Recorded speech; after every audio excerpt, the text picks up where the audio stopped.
Hello students, welcome to our channel Om Academy. This is Siddharth Sharma and today we are going to discuss about class 10 science topic electricity. Okay students, तो सबसे पहले हम बेटा ये जानेंगे कि हमारी इलेक्ट्रिसिटी होती क्या है। इलेक्ट्रिसिटी होती क्या है? तो बेटा इलेक्ट्रिसिटी का मतलब ये है हमारे पास सिंपल वे में कि जब भी किसी वायर में से इलेक्ट्रॉन्स हमारे मूव करना शुरू कर देते हैं, जब भी किसी वायर से इलेक्ट्रॉन्स हमारे मूव करते हैं या फ्लो करते हैं तो हमारी इलेक्ट्रिसिटी जनरेट हो जाती है। अगर किसी वायर में हमारे इलेक्ट्रॉन्स मूव नहीं करेंगे तो हमारी इलेक्ट्रिसिटी उसमें जनरेट नहीं होगी, करंट हमारा फ्लो नहीं करेगा। ओके, तो सिंपल में हम ये समझ सकते हैं कि इलेक्ट्रिसिटी हमारी क्या है, the flow of electrons in a conductor. अगर हमारे किसी वायर से किसी भी कंडक्टर से हमारे इलेक्ट्रॉन्स फ्लो हो पा रहे हैं तो हमारी क्या होगी, इलेक्ट्रिसिटी जनरेट हो जाएगी। ओके, अब हम आगे बात करते हैं। सपोज कि हमने एक वायर लिया AB, सपोज हमने एक वायर ले लिया AB, ये हमारे पास एक AB वायर है, ये हमारे इलेक्ट्रॉन्स नेगेटिव होते हैं, ये A to B मूव कर रहे हैं। किधर मूव कर रहे हैं? A to B। तो हमारी करंट की डायरेक्शन किधर होगी? From B to A। अगर हमारे electrons flow of electrons A to B है, देन डायरेक्शन ऑफ करंट हमारी B to A होगी। ओके, आगे हम बात करते हैं टाइप्स ऑफ इलेक्ट्रिक चार्जेस। आगे हम बात करते हैं टाइप्स ऑफ इलेक्ट्रिक चार्जेस। हमारे पास टू टाइप के चार्जेस होते हैं, एक तो पॉजिटिव चार्जेस जो हमारे प्रोटॉन्स पर प्रेजेंट होते हैं और दूसरे नेगेटिव चार्जेस जो हमारे इलेक्ट्रॉन्स पर प्रेजेंट होते हैं। Okay, positive charges and negative charges. Types of charges हमारे कितने होते हैं? एक तो होता है हमारे पास पॉजिटिव और एक होता है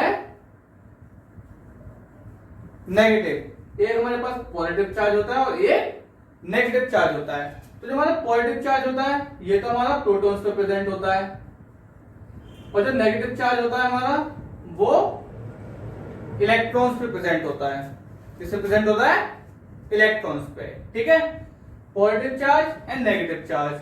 अब एक बात होती है, एक प्रॉपर्टी होती है इनकी चार्जेस की, कि जो हमारे लाइक चार्जेस होते हैं ये एक दूसरे को क्या करते हैं? रिपेल करते हैं, और अनलाइक चार्जेस अट्रैक्ट करते हैं। इसमें इट मींस अगर क्या पॉजिटिव और पॉजिटिव चार्ज को लोगे तो वो हमेशा एक दूसरे को रिपेल करेंगे, और पॉजिटिव नेगेटिव लोगे तो ये अट्रैक्ट करेंगे। Okay, like charges repel each other, unlike charges attract each other, या फिर हम बोल सकते हैं similar charges repel each other और unlike charges attract each other. Okay, next topic है हमारे पास conductors and insulators. Next topic है हमारे पास कंडक्टर्स एंड इंसुलेटर्स। तो कंडक्टर इंसुलेटर क्या होते हैं? कंडक्टर्स हमारे पास वो होता है जिसके अंदर से हमारी इलेक्ट्रिसिटी फ्लो हो जाए। दो substance which can flow electricity through them, जो अपने में से इलेक्ट्रिसिटी को फ्लो हो जाने देते हैं उन्हें हम क्या बोलते हैं? कंडक्टर बोलते हैं। और जिनमें से इलेक्ट्रिसिटी हमारी फ्लो नहीं हो पाती उन्हें हम इलेक्ट्रॉन्स बोलते हैं।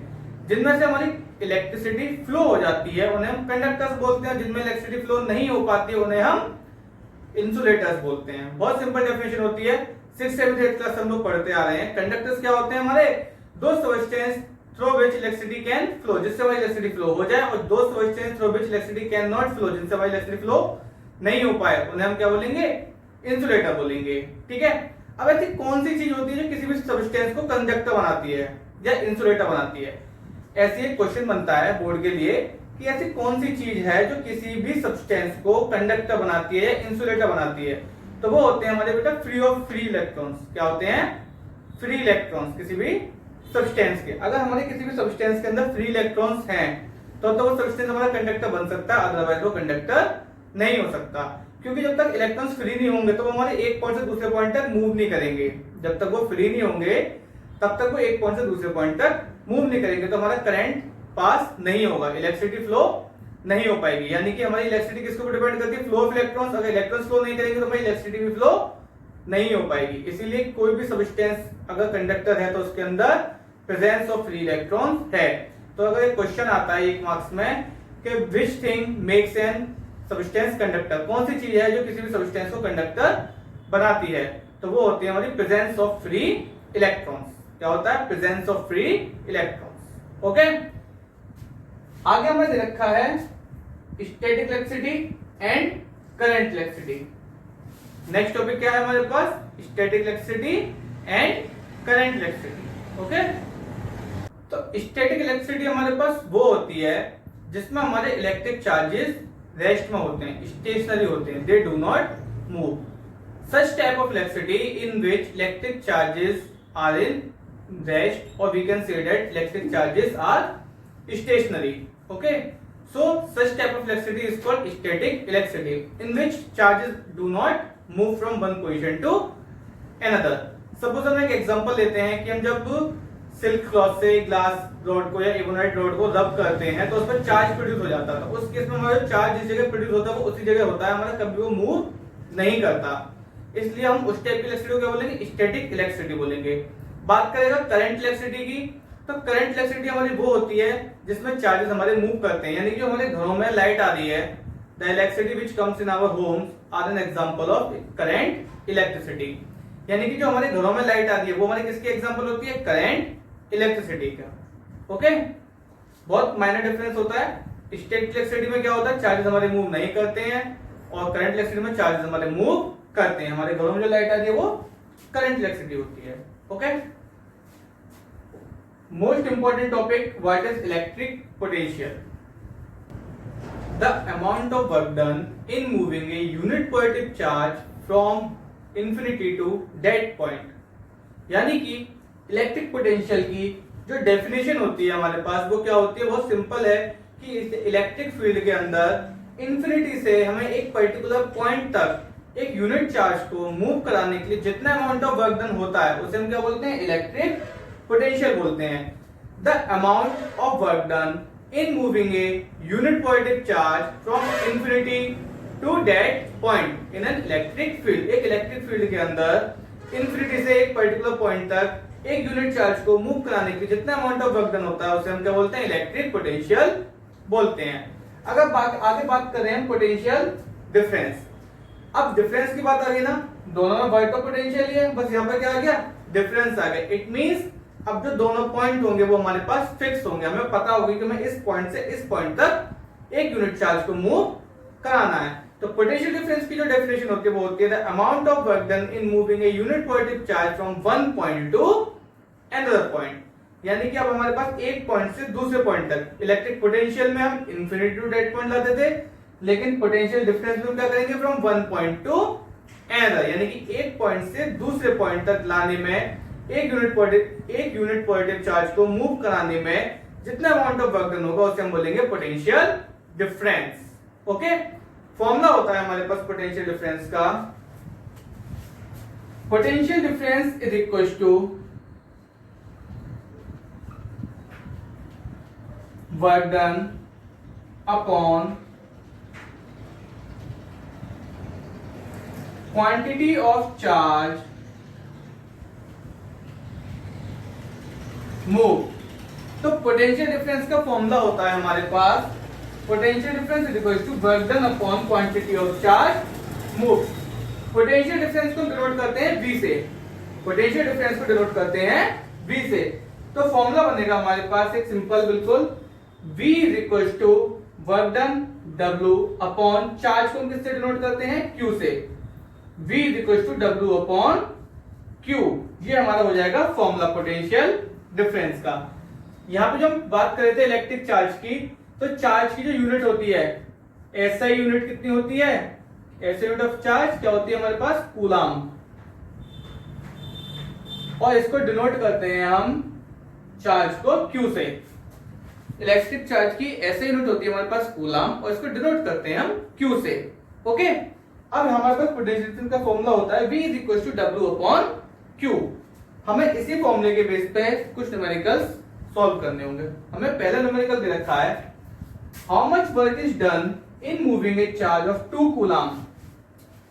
चार्ज कितना है, 2 coulomb, it means Q is equal to 2 coulomb from a point at 118 volts to 128 volt.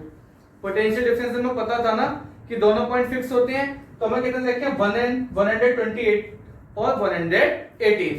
तो सबसे पहले हम पोटेंशियल डिफरेंस निकालेंगे। क्या निकालेंगे, potential difference V is equals to 128 minus 118, it means 10 volt. कितने? 10 वोल्ट। जो ऐसा यूनिट होती है हमारे पास पोटेंशियल डिफरेंस की, ऐसा यूनिट होती है, वो होती है वोल्ट। क्या होती है?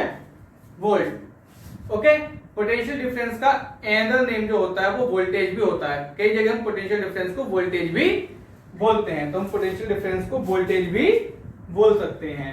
ओके, तो अब हमारे पास Q आ गया, V आ गया। हमसे पूछा है how much work is done, तो हमें क्या निकालना है? वर्क निकालना है। V is equal to W upon Q। V कितना है हमारे पास? 10 is equal to W upon Q कितना है हमारे पास? 2। तो 2 इधर आके मल्टीप्लाई में हो जाएगा। वर्क डन कितना हो जाएगा? 10 into 2, it means 20 joule. Because जो वर्क डन की हमारे पास यूनिट होती है वो क्या होती है? जूल होती है। Okay, one more thing to remember that we can measure potential difference with the help of voltmeter. यानी कि हम पोटेंशियल डिफरेंस को किससे मेजर करते हैं?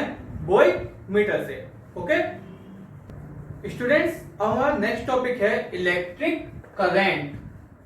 Next topic is electric current. What is electric current? The flow of electrons in a conductor, or we can say that the flow of electrons in a metal wire is called electric current. या फिर हम ये बोल सकते हैं the flow of electrons या the flow of electric charges। वो भी इलेक्ट्रिक चार्जेस हमारे कौन से होंगे?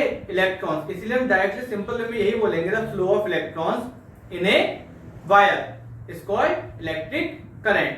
ओके, अब अगर हम बात करें कि हमारा मैग्नीट्यूड कितना होगा करंट का, the magnitude of current is depend on the flow of electrons and the time taken.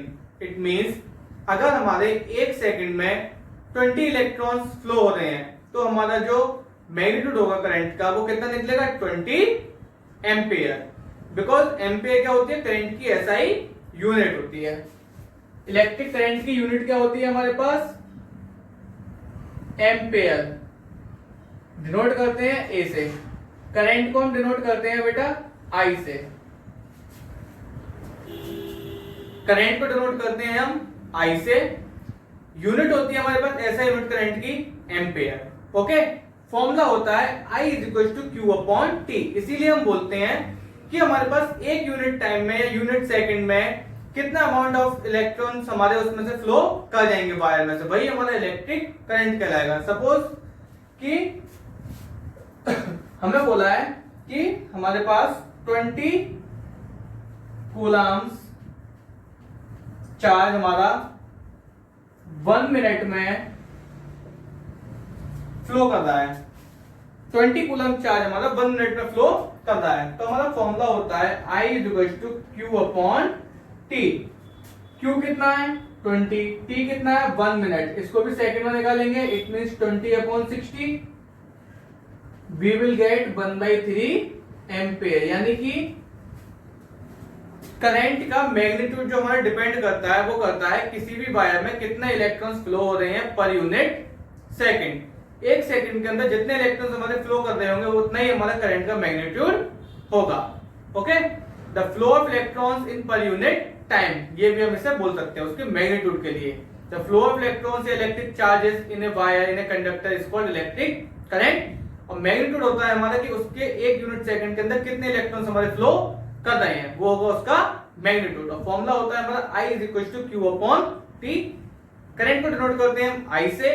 ऐसे यूनिट होती है इसकी एम्पेयर। ऐसे यूनिट क्या होती है? एम्पेयर। और इसको मेजर करते हैं हम, एक डिवाइस होती है हमारे पास एमीटर। डिवाइस होती है एमीटर। इलेक्ट्रिक करंट को मेजर करेंगे एमीटर से। हमारे पास डिवाइस होती है करंट मेजरिंग डिवाइस, उसे बोलते हैं हम एमीटर। ओके, हमें इलेक्ट्रिक करंट कैलकुलेट करने के लिए एक क्वेश्चन दिया हुआ है। An electric bulb draws a current of 0.25 ampere. यानी कि एम्पियर मतलब हमारे पास करंट दे रखा है। इट मींस हमें I इज इक्वल टू कितना गिवन है? 0.25 एम्पियर फॉर 20 मिनट्स। T कितना दे रखा है हमें? 20 मिनट्स, हमें सेकंड में चेंज करना होगा। 20 इंटू 60 इट मीन्स 1200 सेकंड। अब आगे बात करते हैं calculate the amount of electric charge. तो हमारे पास फॉर्मूला होता है I equal to Q upon T. अगर हम टी को इधर ले आएंगे तो फॉर्मूला बनेगा Q equal to I T. Charge पूछा है, Q इक्वल टू आई कितना 0.25 और टी कितना 1200। अगर हम पॉइंट उठाएंगे तो हमारे पास नीचे दो जीरो आएंगे, यानी 100, दो जीरो कैलकुलेट कट हो जाएंगे। 25 इंटू 12 करेंगे तो कितना आ जाएगा हमारे पास 300 कूलम चार्ज। कितना आएगा हमारे पास 300 कूलम चार्ज। नेक्स्ट हमें दे रखा है how to get a continuous flow of electric current, कि हम continuous flow of electric current कैसे कर सकते हैं, कैसे पा सकते हैं। अगर हमें कभी भी चाहिए कि हमारे पास करंट हमारा कंटिन्यूअस फ्लो होता है तो हम कैसे कर सकते हैं, किसी भी सेल या बैटरी के दोनों एंड से हम अपने कंडक्टर को ज्वाइन कर दें। किसी भी सेल या बैटरी के दोनों टर्मिनल से, एक पॉजिटिव टर्मिनल होता है और एक नेगेटिव टर्मिनल होता है, दोनों टर्मिनल या दोनों एंड से हम वायर का एक एंड टर्मिनल से जोड़ दें और दूसरा एंड दूसरे टर्मिनल से ज्वाइन कर दें। जब भी हम बैटरी के दोनों टर्मिनल को वायर के अपने दोनों सेपरेट एंड से ज्वाइन कर देंगे तो हमारा वायर क्या करेगा, उसमें से कंटिन्यूअसली करंट फ्लो होता रहेगा। बैटरी से हमारे कंटिन्यूअसली करंट फ्लो होता रहेगा। सपोज कि हमने एक बैटरी से इसको ज्वाइन कर दिया, ये हमारे पास बैटरी है,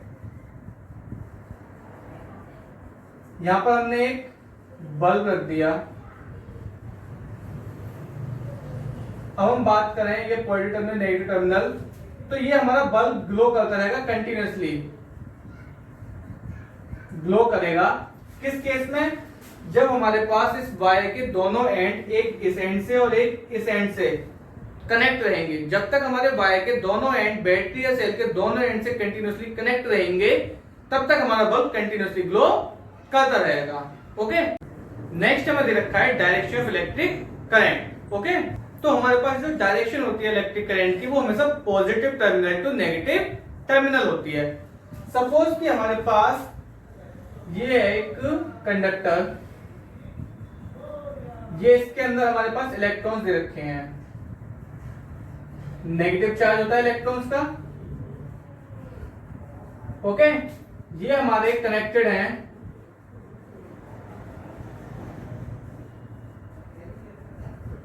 एक बैटरी से, ये पॉजिटिव टर्मिनल, ये नेगेटिव टर्मिनल। अब अगर हमारा जो करंट की डायरेक्शन होती है वो हमेशा positive terminal to negative terminal होती है, यानी करंट हमारा पॉजिटिव टू नेगेटिव फ्लो करेगा, तो जो हमारे इलेक्ट्रॉन्स होंगे वो नेगेटिव टू पॉजिटिव फ्लो करेंगे। इट मींस इलेक्ट्रॉन्स की डायरेक्शन ये होगी, डायरेक्शन ऑफ इलेक्ट्रॉन ये होगी हमारी नेगेटिव टू पॉजिटिव, और करंट की होगी हमारे पास पॉजिटिव टू नेगेटिव, यानी कि हमारे जो इलेक्ट्रॉन जिस डायरेक्शन में फ्लो कर रहे होते हैं उसके बिल्कुल अपोजिट डायरेक्शन में हमारा करंट फ्लो करता है। ओके, आगे हमें दे रखा है इलेक्ट्रिक सर्किट। इलेक्ट्रिक सर्किट क्या होता है, जिसमें कि हमारे पास एक कंप्लीट पाथ हो, जिसमें कि एक हमारे पास करंट कैरिंग वायर या कंडक्टर हो, एक बल्ब हो या इलेक्ट्रिक फैन जिसको हम ऑपरेट कर सके इलेक्ट्रिसिटी से, एक स्विच हो, एक सेल या बैटरी हो हमारे पास। ओके, एक सेल या बैटरी हो जो हमें करंट प्रोवाइड करे, एक करंट कैरिंग वायर हो हमारे पास, या कंडक्टर भी बोल सकते हैं उसे, जिसमें कि हमारा करंट फ्लो हो सके, एक बल्ब या फैन हो जिसको हम ऑपरेट कर सकते हो, एक हमारे पास स्विच दे रखा हो जिससे हम सर्किट को क्लोज या ओपन कर सकें। ओके, तो इलेक्ट्रिक सर्किट क्या होता है, हमारा combination of cell, bulb, wire and a key और switch. Okay, now move on to the next topic. Our next topic is very important for your exam point of view. This is Ohm's law. Ohm's law states that at constant temperature, current flowing through a conductor is directly proportional to the potential difference. It means कि constant temperature पे जो current हमारा conductor से flow हो रहा होता है वो हमारे डायरेक्टली प्रोपोर्शनल होता है पोटेंशियल डिफरेंस के. इट मींस जितना ज्यादा पोटेंशियल डिफरेंस होगा उतना ही ज्यादा हमारा करंट फ्लो करेगा, और जितना कम पोटेंशियल डिफरेंस होगा उतना कम करंट फ्लो होगा. ओके, हम इसको डिनोट करते हैं. हमने बोला है कि current is directly proportional to potential difference. अब अगर हमारा current is directly proportional to potential difference है तो potential difference directly proportional to current, उल्टा भी हम इसे लिख सकते हैं। इट मींस हम इसको ऐसे भी लिख सकते हैं, V is directly proportional to I। और जब भी हमारा प्रोपोर्शनल का साइन हटता है, जब भी हमारे पास से प्रोपोर्शनल का साइन हटता है, तो उस जगह कांस्टेंट टर्म आती है। तो जब हम यहाँ से V और I के बीच में से प्रोपोर्शनल का साइन हटाएंगे तो यहाँ पर आ जाएगा R। R क्या होगा हमारे पास, कांस्टेंट टर्म होगी, where R is a constant term. R is called the resistance. R is called the resistance of the conductor. Okay, resistance क्या होता है? रेजिस्टेंस हमारी किसी भी कंडक्टर की वो प्रॉपर्टी होती है जो करंट के फ्लो को रोकती है, अपोज करती है। The property of a conductor which opposes the flow of current. Resistance क्या होती है? जितना ज्यादा हाई रेजिस्टेंस होगा उतना ही हमारा कम करंट फ्लो होगा, जितना कम रेजिस्टेंस होगा उतना हमारा ज्यादा करंट फ्लो होगा। यानी कि जो हमारा करंट होता है वो डायरेक्टली प्रोपोर्शनल टू V होता है, लेकिन इनवर्सली प्रोपोर्शनल होता है रेजिस्टेंस के। डायरेक्टली प्रोपोर्शनल का मतलब ये होता है कि अगर हम किसी एक चीज को बढ़ाएंगे तो भाई दूसरी चीज भी बढ़ेगी, किसी एक चीज को कम करेंगे तो दूसरी चीज भी कम हो जाएगी। लेकिन इनवर्सली प्रोपोर्शनल के केस में ऐसा होता है कि अगर हम एक चीज को बढ़ाते हैं तो दूसरी चीज कम होती है, और किसी एक चीज को कम करते हैं तो दूसरी चीज बढ़ जाती है। अब जैसे कि हमने बोला था, फर्स्ट पॉइंट है हमारे पास, current is directly proportional to V। अब अगर हम करंट को बढ़ाएंगे तो हमारा V ऑलरेडी बढ़ जाएगा, करंट को कम करेंगे तो V भी हमारा कम हो जाएगा। दूसरा केस है हमारा, I is inversely proportional to resistance. Inversely proportional के केस में हम 1 में लिखते हैं, इनवर्सली प्रोपोर्शनल के केस में हम 1 में लिखते हैं। यानी कि अब हम अगर रेजिस्टेंस बढ़ाएंगे तो करंट कम होगा, और रेजिस्टेंस कम करेंगे तो करंट ज्यादा फ्लो होगा। यानी कि जो हमारा रेजिस्टेंस होता है वो क्या होती है, वो प्रॉपर्टी होती है किसी भी कंडक्टर की जो करंट के फ्लो को अपोज करती है। ओके, अब ये जो हमारी रेजिस्टेंस होता है ये कई फैक्टर्स के ऊपर डिपेंड करता है। रेजिस्टेंस हमारा कई फैक्टर के ऊपर डिपेंड करता है। उससे पहले हम देखते हैं कि रेजिस्टेंस की यूनिट क्या होती है। रेजिस्टेंस की यूनिट होती है हमारे पास ohm. SI unit of resistance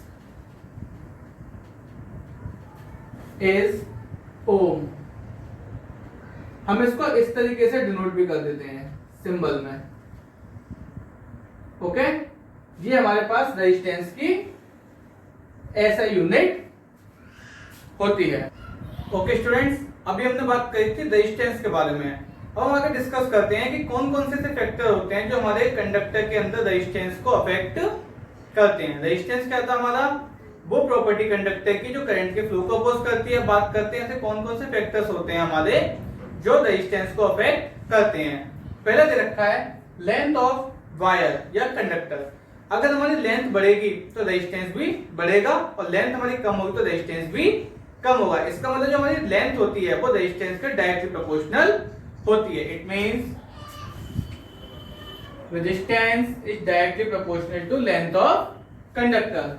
अगर हम लेंथ को डबल करेंगे तो रेजिस्टेंस भी हमारा डबल हो जाएगा, लेंथ को हाफ करेंगे तो रेजिस्टेंस भी हमारा हाफ हो जाएगा। डायरेक्टली प्रोपोर्शनल में अगर एक चीज हमारी इंक्रीज होती है तो दूसरी भी इंक्रीज होगी, एक डिक्रीज होती है तो दूसरी भी डिक्रीज होती है। ओके, आगे बात करते हैं एरिया ऑफ क्रॉस सेक्शन की। तो जो हमारा रेजिस्टेंस होता है वो एरिया ऑफ क्रॉस सेक्शन के इनवर्सली प्रोपोर्शनल होता है। एरिया ऑफ क्रॉस सेक्शन को हम A से डिनोट करते हैं, तो R is proportional to 1/A। जब भी कोई वैल्यू 1 के नीचे आती है तो उसका मतलब वो इनवर्सली प्रोपोर्शनल में होती है। किसमें होती है? इनवर्सली प्रोपोर्शनल में। एरिया को हमने A से डिनोट किया तो R is proportional to 1/A। जैसे जैसे हमारा एरिया बढ़ेगा, एरिया अगर किसी भी कंडक्टर का वायर का बढ़ता है area of cross section, suppose कि ये हमारे पास वायर है, तो ये क्या होगा इसका एरिया ऑफ क्रॉस सेक्शन, यानी उसकी मोटाई, ये हमारा एरिया ऑफ क्रॉस सेक्शन कहलाएगा, ये उसका एरिया ऑफ क्रॉस सेक्शन कहलाएगा। ओके, तो जितना ज्यादा एरिया ऑफ क्रॉस सेक्शन होगा उतना कम रेजिस्टेंस होगा, जितना कम एरिया ऑफ क्रॉस सेक्शन होगा उतना ज्यादा रेजिस्टेंस होगा। इसका मतलब एक जो थिक वायर होता है हमारा, मोटा वायर होता है, उसमें रेजिस्टेंस कम होगा, और जो थिन वायर होगा पतला, उसमें रेजिस्टेंस ज्यादा होगा, क्योंकि हमारा जो रेजिस्टेंस होता है वो एरिया ऑफ क्रॉस सेक्शन के इनवर्सली प्रोपोर्शनल होता है। रेजिस्टेंस हमारा एरिया ऑफ क्रॉस सेक्शन के इनवर्सली प्रोपोर्शनल होता है। ओके, नेक्स्ट हमको गिवन है nature of the material of conductor. It means कि जो हमने मटेरियल यूज किया है कंडक्टर के लिए उसका नेचर क्या है। सपोज कि आप एक लेते हैं कॉपर वायर और एक लेते हैं आप नाइक्रोम वायर। एक लिया आपने कॉपर वायर और एक लेते हैं आप नाइक्रोम वायर। तो जो हमारा नाइक्रोम वायर होगा उसका रेजिस्टेंस बहुत ज्यादा हाई होगा और जो कॉपर वायर होगा उसका रेजिस्टेंस बहुत ज्यादा लो होगा। इसलिए जो फैक्टर होता है हमारा नेचर, वो भी हमारा किस पर डिपेंड करता है, हमारे हमने किस तरीके का मटेरियल यूज किया है। सपोज कि आपने कॉपर वायर लिया है तो उसमें लेस रेजिस्टेंस होगा, करंट ज्यादा फ्लो करेगा, उसके अंदर रेजिस्टेंस कम होता है। और दूसरा अगर नाइक्रोम लिया है तो उसमें रेजिस्टेंस ज्यादा होगा। यानी कि हमारा रेजिस्टेंस होता है वो किसी भी मटेरियल के नेचर के ऊपर डिपेंड करता है कि आपने मटेरियल किस नेचर का लिया है। आप अच्छी क्वालिटी का वायर यूज करेंगे, रेजिस्टेंस कम होता है, करंट ज्यादा फ्लो करेगा। और आप अगर कोई बेकार क्वालिटी सपोज नाइक्रोम वगैरह का यूज करते हैं तो उसमें रेजिस्टेंस बहुत ज्यादा प्रेजेंट होता है। ओके, लास्ट फैक्टर दे रखा है हमें टेम्परेचर ऑफ द कंडक्टर। क्या है हमारे पास, टेम्परेचर ऑफ द कंडक्टर। तो जो हमारा बेटा टेम्परेचर क्या होता है कि pure metal increase their resistance. अगर हम टेम्परेचर को बढ़ाते हैं तो प्योर मेटल का रेजिस्टेंस बढ़ता है, टेम्परेचर को कम करते हैं तो रेजिस्टेंस कम हो जाता है। इट मींस हमारा टेम्परेचर भी क्या होता है, directly proportional to resistance. Okay, अगर हमारा रेजिस्टेंस बढ़ेगा तो टेम्परेचर भी बढ़ेगा और रेजिस्टेंस कम होगा तो टेम्परेचर भी कम होगा in case of pure metals. Okay students, इस वीडियो में हमने क्या क्या डिस्कस किया है, इलेक्ट्रिसिटी के बारे में बताया है, types of electric charges, electric potential, potential difference, electric current, Ohm's law, resistance and factor affecting resistance. Okay, अभी हमारे पास काफी मेन टॉपिक्स बचे हुए हैं इस चैप्टर से। सपोज कि हमारे पास सीरीज पैरेलल कॉम्बिनेशन है जिसमें हम रेजिस्टेंस को कैलकुलेट करते हैं कि ओवरऑल रेजिस्टेंस हमारा किस तरीके से निकल के आता है। ठीक है, जो हमारे पास कई सारे सीरीज में या पैरेलल में रेजिस्टेंस दे रखे होते हैं। तो इन सारे टॉपिक को कवर करने के लिए, और जैसे कि ओवरलोडिंग है, शॉर्ट सर्किटिंग है, हमारे घर पे इलेक्ट्रिसिटी का बिल आता है उसको हम किस तरीके से कैलकुलेट करेंगे, ये सारी चीजों को हम आपको नेक्स्ट वीडियोस में सिखाएंगे। तो हमारे नेक्स्ट वीडियोस देखने के लिए हमारे चैनल को सब्सक्राइब करें, बेल आइकन को प्रेस करें, जिससे कि जब भी आपको हम कोई भी अपनी वीडियो अपलोड करें तो उसका आपको नोटिफिकेशन मिल जाए। ओके, अगर आपको मेरी वीडियोस पसंद आई हो तो प्लीज आप सबको सब्सक्राइब करना है इस चैनल को और अपने फ्रेंड्स को भी वीडियो को शेयर करना है, and also like the videos. Thank you.